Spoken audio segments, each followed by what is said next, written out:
안녕하세요. 법선생TV의 송글송글입니다. 오늘은 상속부동산을 공동상속인 중에 한 사람의 명의로 등기하는 경우 발생하는 세금 문제에 대해서 알아보려고 합니다. 이와 관련해서 두 분 모셨습니다. 안녕하세요. 안녕하세요. 네, 세금 문제 또 상속에 있어서 간과할 수 없는 문제죠. 오늘 어떤 주제로 내용 다루실 건가요? 네, 저희가 이제 상속자문을 하다 보면 필연적으로 과세 문제를 검토할 수밖에 없는데요. 특히 상속재산이 부동산을 가지고 계신 분들의 경우 여러 공동상속인이 공유지분 등기를 하게 되면 나중에 공유물 분할 등을 해야 할 경우도 생기고요. 또 처분할 때 불편한 점들이 많이 발생하기 때문에 일단은 공동상속인들 중에 한 분 명의로 단독 등기를 받고 그에 따라 어떤 부수적인 약정을 하는 경우가 흔히 있습니다. 이처럼 상속부동산에 대해서 공동상속인들이 각자 법정 상속분대로 지분을 등기하지 않고 특정 상속인 단독으로 등기를 하게 되면 경우에 따라서 상속세 외에 양도세나 증여세가 발생할 수 있다는 점 반드시 유의하셔야 되는데 오늘 이에 대해서 좀 세무사님 모시고 이야기를 나눠보려고 하고 있습니다. 상속의 경우는 흔히 이 상속세를 많이 내잖아요. 근데 이런 경우는 상속세뿐만 아니라 또 증여세, 양도세까지 포함을 한다고요. 네. 어떤 경우 이런 문제가 있을 수 있죠? 네, 상속하면 당연히 상속세는 발생하는 건 당연하고요. 어느 경우에 이제 양도세나 증여세가 발생하느냐. 사안을 조금 단순하게 말씀을 드리면, 만약에 이제 홀 어머니가 계시고, 상속인으로는 오빠인 아들하고, 그 다음에 딸인 동생만 있다. 네. 그리고 상속 재산으로는 아파트 한 채만 있다. 이런 경우를 한번 상정을 해보겠습니다.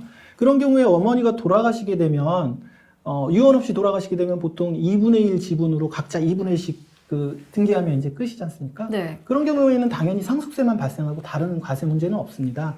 근데 이렇게 공동상속인이 있는 경우에 지분 등기를 하게 되면은 나중에 이 아파트를 어떻게 정산해서 가져가며 이런 문제가 생길 수 있지 않습니까? 그러니까 이런 경우에는 보통 한 사람 명의로 등기를 하고요. 나머지 사람의 지분에 해당하는 금액을 한 사람이 포기하거나 아니면은 포기하지 않고 단독 등기로 가져가신 분이 해당하는 금액을 정산해 주는 경우가 있는데 네.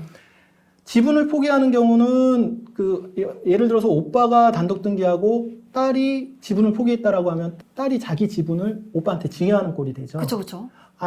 그런 경우는 증여가 되지만은 만약에 포기하지 않고 오빠가 단독 등기로 가져가면서 오빠가 그에 해당하는 딸의 지분에 해당하는 2분의 1에 해당하는 금액을 정산을 해주면 이거는 매매와 비슷한 꼴이 되기 때문에 이게 경우에 따라서 증여나 양도의 문제가 발생하게 되죠. 그러니까 원래대로 받아야 할 법정 상속분대로 지분을 등기를 하지 않고 딸이 2분의 1 지분을 아들에게 증여하거나 양도하는 것이 된다 이런 거죠. 그러면은 이러한 경우에는 상속세 외에도 증여세나 양도세가 부과가 되는 건가요? 어떤 건가요? 세무사님? 네, 이제 이런 경우에는 오빠와 동생인 딸이 이제 협의를 했는데 딸이 자기 지분을 포기하고 아들 단독 명의로 상속을 받는 경우에는 딸의 법적 상속분, 즉 2분의 1의 지분을 이제 아들에게 증여한 형식이 되게 됩니다. 네. 그런데 상속세법상에서는 최초의 협의 분할을 통해서 이제 아들 명의로 최초 상속 등기를 하는 경우에는 증여세를 과세하지 않습니다. 그런데 이제 주의하실 점은 일단 법적 상속분대로 상속 등기가 되었다가 나중에 이제 재협의를 통해서 아들 단독 명의로 되는 경우에는 이제 원칙적으로 증여세 과세 대상이 되고 다만 재협의에 의한 단독 등기가 상속세 신고 기한 이내에 이루어진 경우에 한해서 증여세를 면제하고 있습니다. 그래서 일단 법적 상속 지분대로 지분 등기를 하였다가 상속분을 포기하는 재협의 분할로 지분 변경 등기를 하실 때에는 반드시 6개월 내에 하셔야지만 증여세가 부과되지 않는다는 점을 이제 구독자분들께서는 반드시 기억하셔야 될 것 같습니다. 그러니까 이 상속세 이 신고 기간 돌아가시고 나서 6개월 내에 재협의 분할로 단독 등기를 하는 경우에 증여세가 부과되지 않는다. 그렇죠. 네. 그럼 양도세가 발생하는 경우는 어떤 경우죠? 네, 이런 경우도 아까 변호사님께서 설명을 해주셨다시피 이제 사회가치 단독 등기를 한 후에 따님의 지분을 돈으로 정산을 받게 되면 딸이 자신의 지분을 오빠에게 유상 양도, 즉 매매를 한 것이랑 같은 성격이기 때문에 네. 양도소득세를 과세를 하게 됩니다.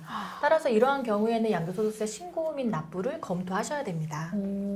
세무사님, 근데 저희가 이제 상담을 하다 보면 이세라와 같은 경우에 아들이 딸에게 금전을 보상 지급하려고 하는데 아들에게 그러한 재원이 없습니다. 뭐 돈이 뭐 이렇게 많으신 분이 아니신 경우에 뭐 예를 들면은 그 아까 사례에서 그 호르몬이 아파트가 10억 원 아파트였는데 그 아파트를 아들이 단독으로 상속받고 딸에게 그 지분 정산을 해주려면은 10억짜리 아파트니까 5억을 딸한테 이제 정산을 해줘야 되잖아요. 그런데 오빠한테 수중에 그런 돈이 없기 때문에 그렇죠.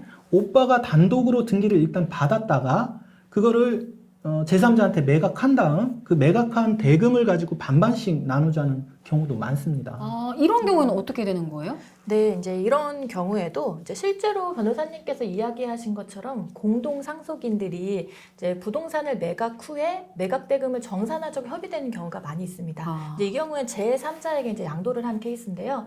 이런 경우엔 특정 상속인 명의로 단독 등기가 되었을 때 상속 지분이 확정이 되고 그 이후 매각 대금을 제3자한테 매각하고 그 매각 대금을 다른 상속인에게 분배를 하는 경우에는 이제 상증세법 제4조 3항 본문에 따라서 증여세를 부과하게 됩니다.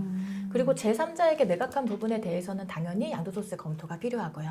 그래서 다 부과가 된다. 네.